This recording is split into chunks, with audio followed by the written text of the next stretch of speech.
Çka e tillë u pa edhe në seancën kur u prezantua projekt buxheti për vitin 2026, ku zoti Rama në momentin që doli në foltore pati një tensionim në sallë dhe ai bëri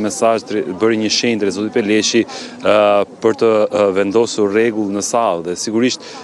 prania e zotit Rama në sallë ka tensionuar zotin Peleshi. Gjë e tillë mbetër për të parë nëse do të jetë edhe me porosi që ka dhënë për mekanizmin procedurës që përmendët ju fare mirë, duke qenë se opozita në statistika numerike ka folur shumë orë se mazhoranca socialiste në sallë, për ato janë të mendimit që orët që kanë marrë nuk kanë qenë për të diskutuar çështjet e renditës, por kanë qenë për mekanizmin e procedurës, për mënyrën se si duhet drejtuar seancët plenare. Ndaj edhe opozita ka gjithmonë argumentin që drejtimi i kuvendit të Shqipërisë bëhet në mënyrë jo korrekte pasi asaj mohohet edhe fjalës. Donse që për më pak më parë, numerikisht duket sikur është Partia Demokratike forcë majoritare në kuvend dhe jo Partia Socialiste, pra në orët në cilat kanë përdorur palët për diskutimin në sallën e kuvendit, referuar statistikës së sesionit të shkuar. Gjithsesi, porositë e zotit Rama duhet të materializohen ndryshime në rregulloren e kuvendit, paktën kështu e tha ai në mbledhjen e zgjeruar të grupit parlamentar të Partisë Socialiste, që duhet adresuar dhe rregulloria e kuvendit për të përshtatur me rregulloret e vendeve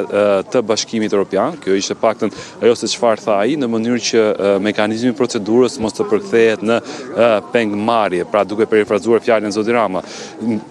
Ajo çfarë kemi parë në të shkuarën është që kur zoti Rama jep porosi ndaj tyve, deputetët socialistë i materializojnë ndryshime në rregulloren e kuvendit. E bën diçka të tillë në muajin shtator, kur ndryshuan strukturën e kuvendit të Shqipërisë duke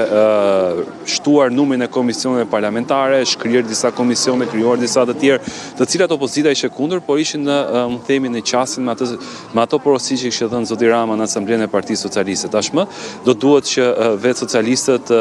të iniciojnë ndryshime në rregulloren e kuvendit, nëse do duan që të çojnë deri në fund porosinë që i la zoti Rama në mbledhjen e zgjeruar të grupit parlamentar të Partisë Socialiste.